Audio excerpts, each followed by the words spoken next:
Hello, Babaji. Hi. Done. I have a question about the brain reflecting to the mind, and does it reflect images or emotions or vibration?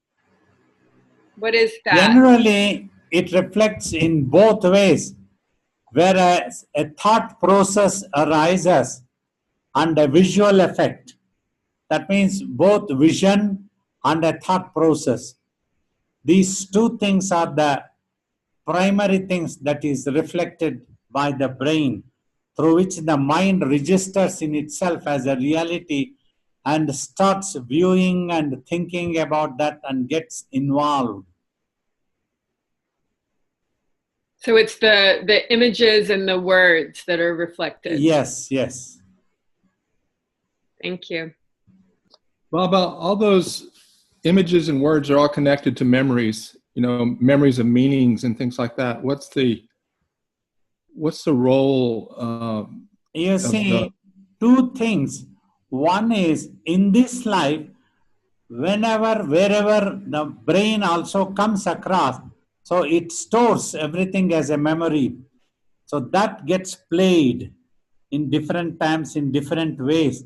Sometimes it can be a mixture, and the script need not be the same every time. And another, that is because mind is also carrying symptoms of acquired habits since previous lives. Though exactly it doesn't know as a vision or a thought of what it is, but in symptoms as habits it is carrying. So this gets applied to the brain. So in collusion with the brain, the mind reproduces and mind experiences in illusion. So that is how visions and thoughts gets produced finally by the brain, and mind simply believes it. That's why it appears to be there. Actually, there is nothing in the mind. Mind is a pure consciousness effect. In imagination only, it is there. Hello, Babaji. Hi. When we're not meditating in our daily lives and going about our duties and our work and obligations, I know from your teachings that acceptance seems to be such a key thing to maintain our peace and keep the mind quiet. And I recall in the past, you've talked about how acceptance is like watching. And I wondered if you could explain that. Yeah, watching means you don't analyze or don't react for any result that would have come through your actions, your efforts, or when you would have tried wanting that such a thing to happen. It might happen in the way that you expect, or it may not happen in the way that you expect sometimes. So that is when a disappointment is likely to occur in the mind. To avoid that disappointment and disturbance of the mind, if you simply accept without analyzing, in Bhakti Marga, it is taught, it is the divine's wishes. So we always start to pray, may it happen according to your wishes, O divine, but please inspire my wisdom that I shall not lose my mental equilibrium. Understand what are your wishes. So then acceptance comes, because the divine is the Lord. So it is his creation. Whatever results or whatever efforts he had allowed us to make, so that is his wishes. We simply accept. So then the acceptance comes easily. Then mind becomes quiet. It won't jump into any disappointment or irritation or annoyance or any such thing. Coolly it simply accepts. So that is how it can happen. When you practice meditation, like every day, when you achieve at least 1 hour of total quietness, The mind is just watching there. That is why we try to teach watching here. When you close the eyes for meditation also, thoughts, visions, then stories, characters, chatterbox, everything starts happening.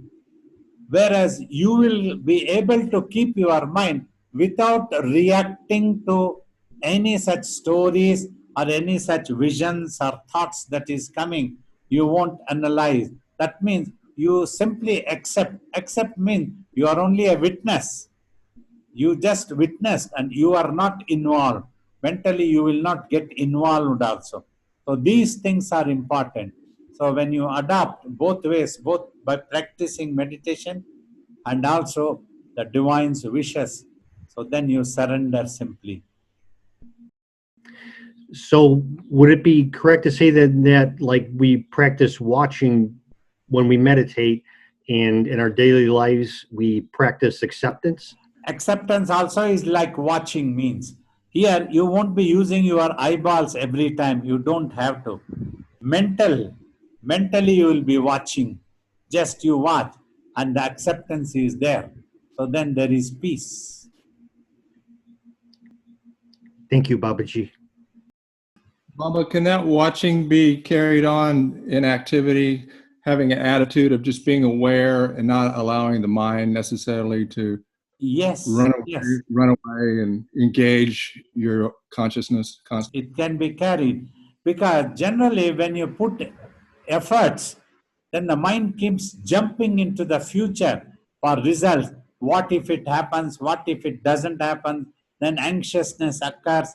Then all these things comes. Instead of that, if you simply carry on watching means just do your efforts as a duty, so as if somebody has asked you and you are doing that sort. You did not plan anything. You have nothing to achieve. You have nothing to expect. So that is how it is carried on, simply at peace. Then the watching continues, meditation happens, and the awareness is there all the time. Thank you, Baba. So in the past, you said that the now moment was stillness to you, and that struck me so deeply.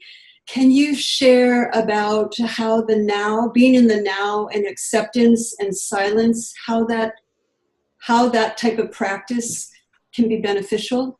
Because both the future and the past have already moved, and the future has not yet come. So that is when the stillness is the now. Whenever the mind is still, it is in the presence. It is not counting either of the past or of the future. It has no imagination about the future and no remembrance of the past. So both are given up, have been given up by the mind, and it is simply quiet and still. In the stillness, it is quiet. It does not visualize anything. It does not visualize what is going to happen in the future, and it does not brood or try to remember what happened in the past. It is just at peace and quiet. So there is nothing. That nothingness, that stillness is the now actually. That is the only present. Thank you. Recently, I had a very powerful experience. I think many of us are probably having powerful experiences in this kind of time. And what came up from my mind was an understanding and a realization of a life, I think it's a samskara, certainly a lifelong challenge that I had no idea was the core of the problem that I had been working with all of my life. So suddenly I get a realization of this splinter in my consciousness. And with that came, of course, a great deal of, it was shocking. It was also, in some ways, very, very, very sad to realize my whole life had been influenced by this samskara. So in that moment, I realized I don't know what to do with this. And I hear what you're saying. I think you were definitely answering by this is how the mind works and if I can get there.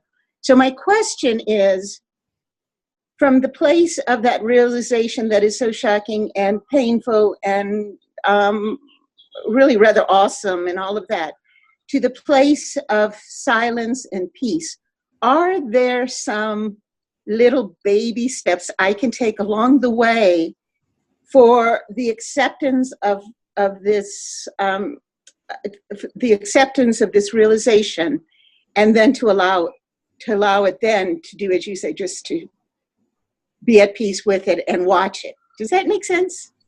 It's very important that you need to realize whatever past, it is over.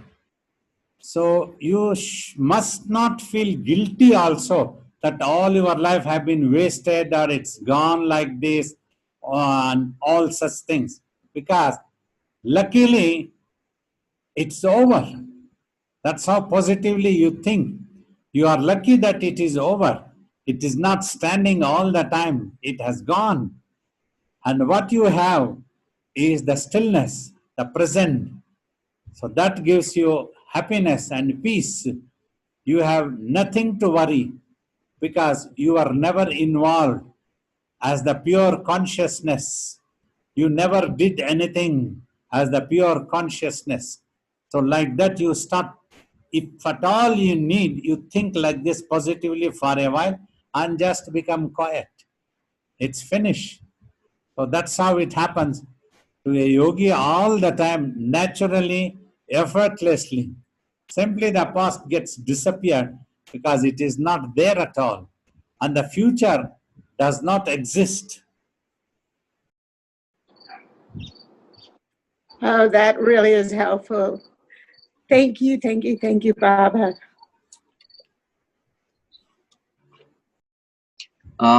So I have one request and one question.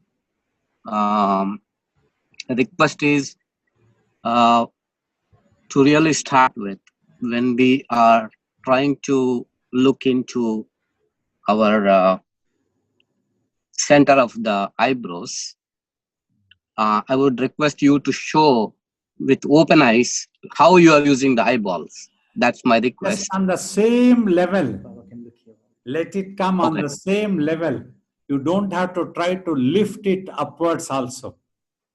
Just keep watching center. Then the vision also comes closer and closer. So that's how it happens.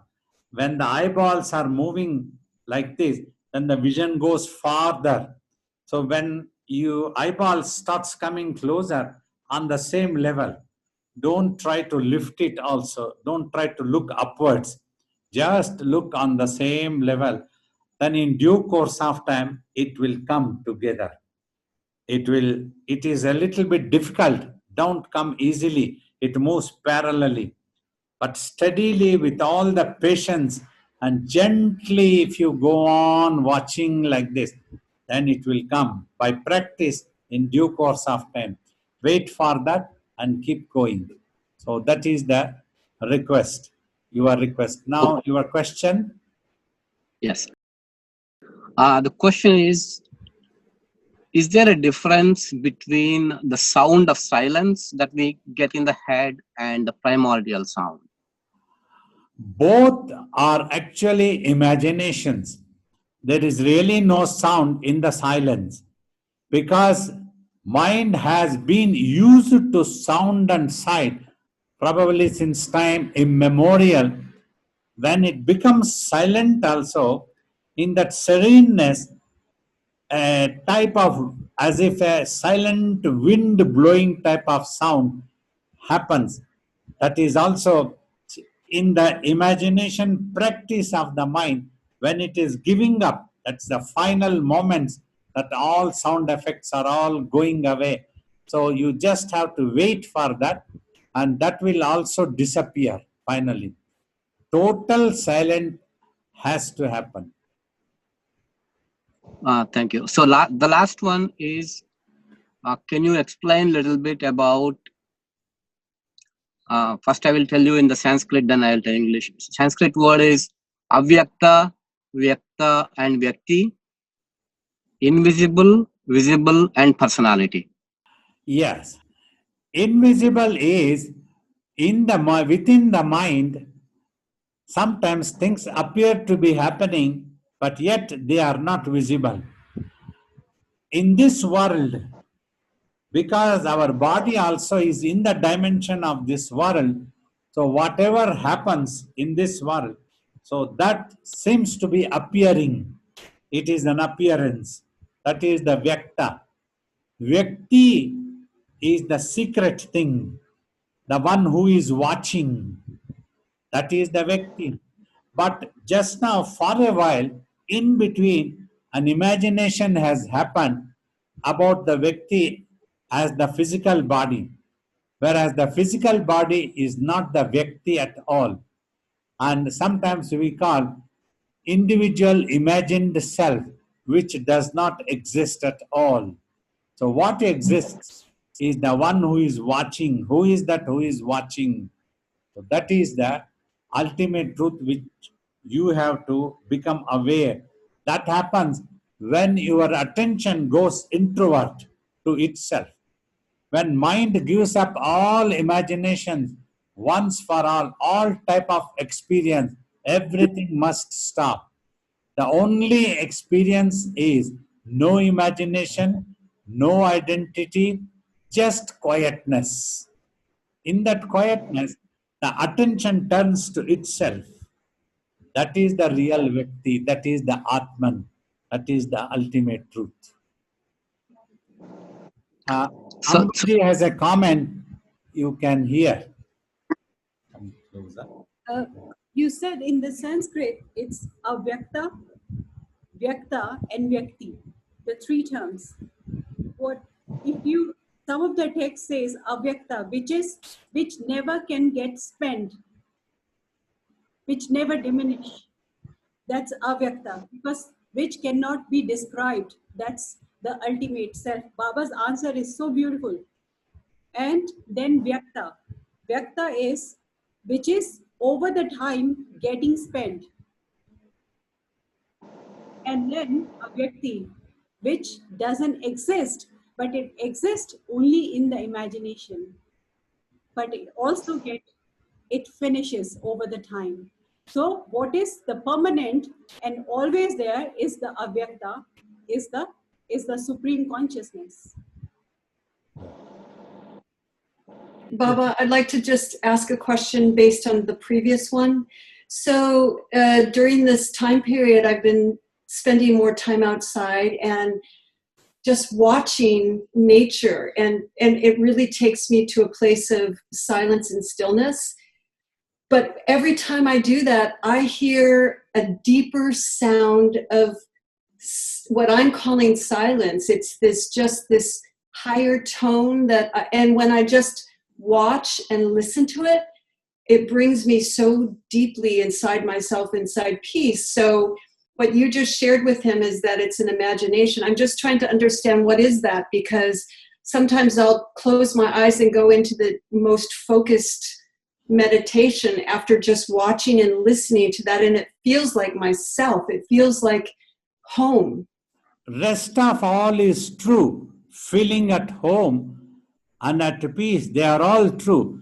But a certain type of sound that is coming means a small iota of imagination is still there. That's when it produces a sound within that silence. So we tend to think that silence is emanating a sound, whereas nothing, it does not emanate anything. Nothing comes out of that silence. You feeling at home is very closer to the truth, actually, very closer to the awareness of the realization. So you continue. Once this sound disappears, every experience has to disappear. Just at peace. That will come. You are very close. I understand what you're saying. I guess my question is, when I'm doing that, should I just, it's like watching, but it's like listening to the sound. Should I still do that? You can just listen, but don't try to imagine anything about the sound. Okay. whether it exists or what it is. Both should not come. That's all. Okay, thank you. I wanted to ask you, in the Vedas, it says that knowledge is structured in consciousness, and knowledge is different in different states of consciousness. And I was wondering if you could elaborate a little bit on the different stages of consciousness, the characteristics of different stages of consciousness that we would experience on the road to full realization. Like I've heard that there's cosmic consciousness, God consciousness, unity consciousness, different stages of realization. And I was wondering if you could elaborate a bit on the characteristics that we would experience in those different stages. Actually, realization is one, but different terminologies have been used. Yes. So when you begin as a droplet, as an individual soul, you have a God. You have to reach that God. So that is how God realization, God consciousness. So when your mind becomes aware, that is all pervaded. So like that, that God consciousness comes. So this is what happened. Finally, when the merger happens, so all imaginations stop, everything stops. When it stops, there is neither ignorance nor knowledge. Both also merge with that one. So when the consciousness is into imagination, into becoming creativity, then first it creates ignorance. It is something like you create a problem and then try to sort out that problem. That is the divine play. Actually, there is no ignorance. There is nothing to know. You have to become quiet and settle in the self, abide in the self, being there. That's what it is, ultimate truth. And there is nothing to know. That's what a yogi teacher teaches. He doesn't teach the things that you have to know. He teaches how to become quiet, how to become quiet. That is the repeated emphasis that we put into, because that is what has to happen. So thus, there is neither ignorance nor knowledge. When there is an ignorance that has been imagined, you require a knowledge to overcome that ignorance. Otherwise, there is no need at all. What would you call it, Babaji, when you reach a state in which how to say it, when you realize that you're not the body, you are everywhere, but yet you don't see everything as yourself. There's an unboundedness, but yet there is still a lack of unity. What would you call that? Is that a step? How would you define that? Yes. So mind has realized that it is separate from the body, but it has not yet merged with the all-pervaded ultimate truth. The nearest clue to call that is only a pure consciousness. Now mind has become more purified and it is ready to go to that cosmic, that all-pervadedness. If you continue for some more time, that means like you are very close to the truth. You just need to keep going. Keep going is one of my favorite sayings that you have given me. I love that. Just keep going, no matter what happens. Just keep going. Thank you, Bobby. My question goes back a few when you were talking about, being in meditation every moment and not being deeper than the self when you're in your waking life. I mean, that's, short words. But when you're in, and your answer is to be in stillness and be in, the deeper experience. So when you're out in the world and things are happening, you don't necessarily greet every situation with stillness. I think as this question is about like the right action, and like certain things necessitate action. And how do you know when you're coming, or how do you come from a place of stillness and still be in action? Does that make sense? Yeah, you see, there is really no such thing as a right action, because we look for a right action when we expect a particular result. If we are ready for any result, we just do it as a duty. That is the right action. We do it for a larger cause is the next best action. So that's what has to happen. While doing so, it is essential that we don't allow our mind to get disturbed. It must remain in the awareness of the self.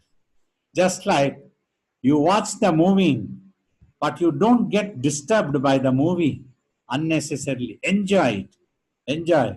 But that happens when you are aware that you are sitting and watching the movie, you are not a part of the movie. So the world, so many things keep happening. Suffering happens, good happens, bad happens. All the time we will be watching. If we simply start worrying only, we cannot help anybody and we cannot take a right action also. That is not the right action. Right action is whatever is possible, you try to help others and just be quiet, accept. So, yes, thank you. And how do you know if you're, and I guess it's more on a more subtle level, you know, you're going about your world and things pop up and you're not necessarily reacting to them from a place of mind or unstillness. How do you know what the response, like where that response is coming from? Is it coming from your subconscious? Is it coming from your habits, your patterns, or is it coming from a place of stillness inside? Like there's all those different things that could happen in the moment. It is actually coming from the acquired habits of the mind. That's how an attitude forms. And then the mind starts thinking in that way. Okay. Thank you. That's Thank you, what Babaji. we tell. Sometimes I have told, one man's food is another man's poison. Certain thing happening, it might hurt you and it might give you happiness to another. So like that, it depends on the acquired habits. Thank you, Babaji. Babaji, it's just so great to see you. These meetings are just like amazing. I look forward to it every month. So thank you for being here for us. My question is, I have a lot of negative thoughts that I deal with on a daily basis. I struggle with them. They seem to plague me. I pray and I meditate to be able to give them to God, and yet they're still there. So what I'm wondering is, the negativity, is this something that exists inside of me, or is this something that exists outside of me, and my mind is creating an attachment? So the real question is this negativity inside me or is it outside me? It is in the subconscious state, acquired habit. That's what it is cropping up. The negativity crops up, both positivity, negativity crops up from within only. It is nowhere else. The world is neither negative nor positive. Whatever your acquired habit in the mind, it sees the world as either negative or a positive. The yogi doesn't see anything in the world. He sees only the self everywhere. That is the practice the yogi has done with tapas. But because your acquired habits are still there, perhaps more into negativity, that's why the negativity is coming, that is within you only. You can deal with it by just watching the mind. That's what meditation. Okay. Yeah. So I meditate and I watch the mind, and even when I'm not in meditation, I'm also trying to watch the mind, just have this be a part of how I am reacting to life. But when it comes up and I'm not in meditation, is there something I can do to kind of ease it? See, whatever appeals to you, one is the bhakti marga, devotional path. You can surrender to the master, divine master, or God. It's your wishes, because mind always visualizes either about a certain thing that has happened, or it imagines as if something is going to happen. With these two things only, it goes into negativity or positivity. Positivity is to overcome the negativity. Though positivity also is imagination, so like positivity is something like that. Though my mind is so negative and thinking about this so badly, actually this might be the right thing, and this might be the best thing for me that has happened. Maybe God has better things in his store for me. Like this, devotionally, you can start thinking and surrender gradually. Whatever is your wishes, my Lord, may it happen. But please keep inspiring my wisdom, that I don't lose my mental equilibrium, mental stability. Let me understand your divine play. It is only for sake of play only you are doing, and you are not harming anybody, because there is nobody. Everything is only one single cell. Like that, you can visualize, and slowly your habits will become that you will be able to overcome the negativity. Okay, Baba, thank you very much. Appreciate it. Namaste, Babaji. So nice to see you again. My question is about the 4 avasthas. My mind keeps asking this question, that the Upanishads speak of the 4 states of consciousness. And it is the Jagrad avastha, Swapna avastha, Sushupti avastha, and Turiya avastha. What I understand from what I have read and heard from the great teachers is that the first 3 states are dependent on the 4th Turiya avastha. But Turiya avastha is a state, is described as the stateless state. Stateless state is the Turiya avastha. But Turiya avastha and it is our true nature. Turiya avastha is our true nature. Then it is often pointed by the metaphor that our consciousness is like the movie screen or computer screen in which everything is revealed, but itself is unaffected by what is projected on the screen. So that being so, could you please talk about the Turiya avastha and give us some pointers on how to recognize that Turiya avastha so that we can stay longer in that Turiya avastha? Actually, Turiya avastha can come back only when you get rid of other 3 avasthas. Jagrat, Swapna, and Sushupti. They must disappear because they does not exist. They are only in imagination. When this happens, only Turiya avastha comes, right? In a simple language, I will tell, instead of going into scriptural terminologies, so that others also can easily understand. Last time I was explaining about the Brahma, Vishnu, Shiva concepts. The Parabrahman is the Turiya avastha, ultimate truth. From that, an enormous amount of consciousness arose and became creative and started creating. That is what is the Brahma concept.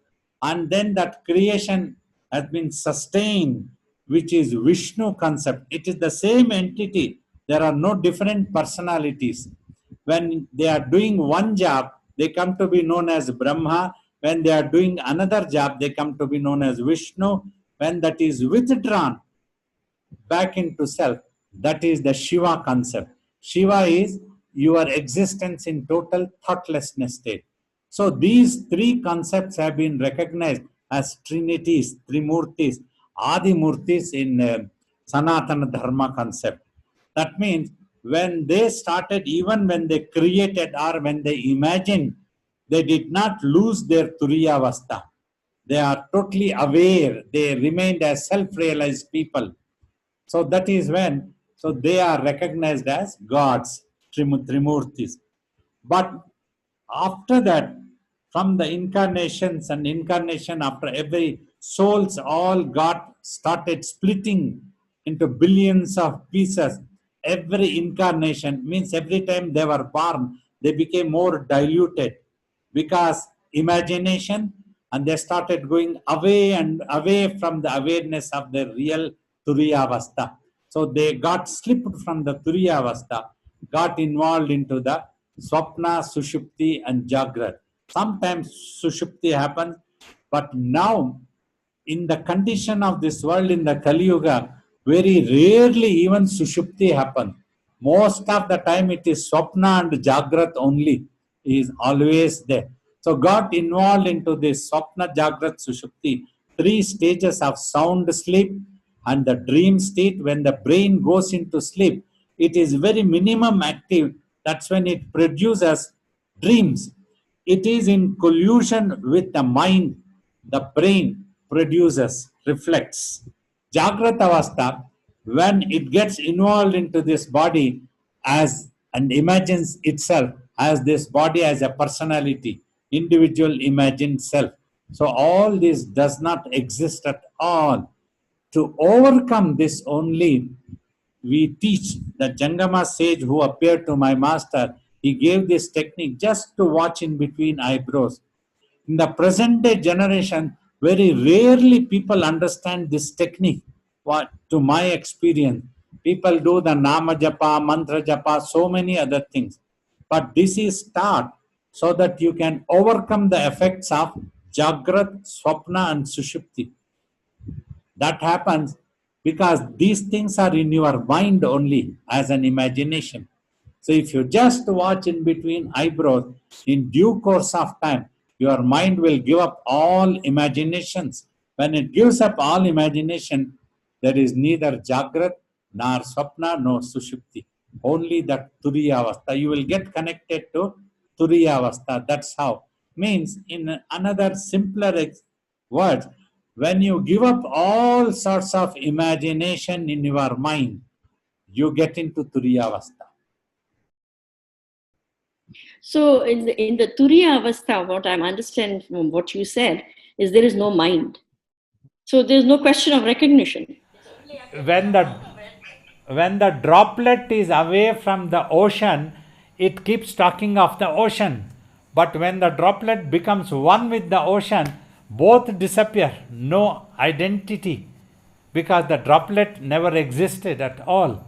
So that's what happens. As long as you are an individual, you keep talking of these four stages: Jagrat, Swapna, Sushupti, Turiyavastha, Turiyavastha. Like, I want to sleep, I want to sleep, I want to sleep. When you actually sleep, you won't know that you are sleeping. When did you go to sleep? You will be dreaming. That's how this also happens. When you give up every imagination, finally you give up the thought of I also. You get into Turiyavastha, but there is no attribution. That is beyond Turiyavastha actually. That's when the Turiyavastha also loses its effect. So even when even if you have experienced the Turiya Avastha, we still come back to the Vyavaharika Sansaram and like Janaka and take actions, right? When you take actions, it is mechanically taken by the body. That's what we tell. At all times, my consciousness is totally silent. It doesn't become mine and it does not picturize or dramatize. Even if I am talking or you are talking to me, it is the ever silent one, quietness. Just like Ramana Maharishi said, when you switch off the fan, it takes some time to stop. Just like due to tapas, I have switched off my consciousness and its application to the brain. due to the fuel that was given previously, for some time that brain will go on reflecting and making this body to work. So that is what mission. That way others will be helped to gain this knowledge, awareness from us. Once that is finished, the body automatically gets dropped. It's like I'm in a deep sleep type example simply. So one day this body will go. I don't have in my imagination that I have a body also, that I am there also. Mechanically all this goes up. Okay, thank you. Would it be correct to say the self, we cannot associate either an object or a subject with the self, because of both an object and a subject, they're associated with an experience or with an imagination? So is it correct to say the self is devoid of object and subject? Yeah, because it is single self that exists. There is no second thing that exists. No, relativity is not there. Remember theory of relativity of Einstein? So here this has overcome that effect of theory of relativity and become only one, merged with one. So there is neither object nor subject. So then is space, the existence of space itself without any imagination, without any attributes, the closest description we can come For the sake self? of understanding and communication, we use the word space and we give the example. What you are thinking about the space is not that. Space is the ultimate truth. So all this for teaching sake only. I have told previously also, even a self-realized master has to use the nearest imagination possible to make his students understand and give a clue of what it is, what they have to achieve.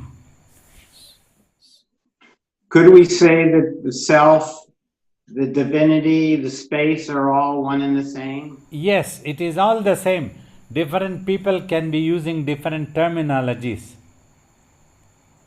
It is like the son uses the word of mother, husband uses the word of wife. It is all the same lady. So how does blessings happen then? Or is blessings just a nice story and imagination? The divinity when so many other imaginations have come into effect, into a creation, a blessings also comes as an imagination to deal with other imaginations. So it's a nice story that we hold on to, because it's if we're going to hold a story, we might as well hold the highest story, or the most the story filled with more bhakti is more enjoyable than the story filled with demons and rakshasas and ghouls and goblins. Yeah, you know that it is a story, but suddenly your mind thinks, let the story happen like this, not like this. So before it happens, it starts imagining its own script. Then a blessings is required, a grace is required, prayers happen, all these things. If there is nothing, nothing. But holding the imagination of or the craving of it for a blessing is okay if we also just watch the craving for the blessing or the imagination of a blessing. Is that true? It's just the blessing or wanting the blessing, there's no harm. There is no harm. As long as you want to imagine that I am your master, and that is good.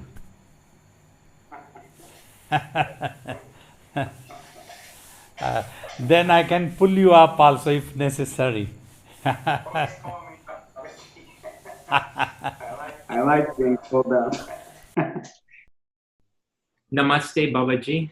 Hi, thank you for this. I wanted to ask, what is the role of the Om energy or the Om vibration in meditation, samadhi? Like we hear that one sometimes hears the sound of Om or perceives the energy, or sometimes we hear it fusing with Om. Can you just talk about this? Is it imagination or this a real happening? When creation happened, Om is supposed to be the first monotonous sound that came out, emerged out. And the ancient sages decodified this Om as the form of trinities, that which I was talking, the Brahma, Vishnu and Shiva. The concept of these trinities is creation happening and sustenance of that creation, then withdrawal of this creation back into self. So now Om also, when you chant, you open your lips, oh, and you sustain that with oh going longer, and you close your mouth. So that is how they decodified this as the form of trinities, which creates, which sustains and withdraws. So now this is the first form of the ultimate truth recognized. That means ultimate truth is a combination of both supreme consciousness and supreme energy. So now Om sound, using creation has happened both due to sound and sight. So using the sound effect, you try to overcome both sound and sight effects in the mind. So that's how the Om can be very helpful when you chant, if it appeals to you. Oh, in a single monotonous way, as much as then you concentrate on the sound effect of Om, your mind becomes very peaceful. The restlessness of the mind can be brought down. So that way this can be quite helpful. Thank you so much. Thank you. I'm so glad that Asar asked that question, because I want to understand about chanting. You know that I am a kirtanwala. I love to chant. And Baba, during all of this time, I have had absolutely no desire whatsoever to chant. I've been really amiss. I don't understand. I've been meditating a lot, and it was always such a part of my life. And I'm finding it very confusing. Why do you chant? Why do you chant every Tuesday morning? I love that. I want to know why. You see, after realization, for myself, I don't need anything. But in the vast congregation of devotees around the world, so many different temperaments are there. As a master, I am a mother also to everyone.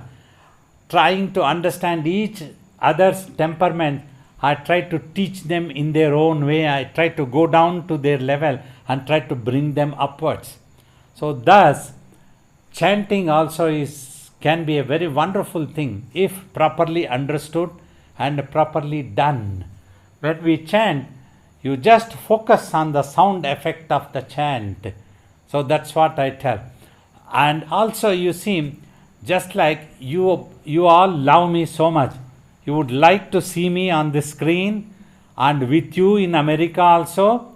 So that is how, when you love to see me on the screen, if I appear and if I try to do some chant, you will fall in love with me, with the chant, everything, whatever I do, people fall in love with that. Oh, wonderful, Babaji is chanting. They become excited and they all sit for a satsanga, for a divine remembrance. They give up other activities. So when I do this, so thus I am able to bring them also onto the table of this satsanga. So listening to them. So that's how during my programs also, we do permit, if there are a good singers like you all are there, we do permit them to sing also. That can be very helpful to bring down the restlessness of the mind. Then I try to teach them, ultimately it is the silence. So when we go to the silence, we don't look down at the chantings. Like from primary school, when you go to university, even today I remember the teachers we met in our nursery and primary school. They were the first real great teachers for us, who taught about the truth of bhakti, truth of this world, truth of inner strength, truth of courage, all these things. So even today we remember. Just because we did college, we don't forget them. So that's how I do chant. Every morning also I do chant, but that is not live streamed. Quietly, whoever is in the ashram, they all join me for about 20 minutes. Then they all disperse for their duties and work. And every Tuesday I chant this. And many people slowly are falling in love. Some who believed only in silence and meditation, they are telling me, Baba, now you stop your chanting, otherwise you are making me to fall in love with this chant and you. That also some people telling. So that's my job. That's how I try to help everyone. Thank you, Baba.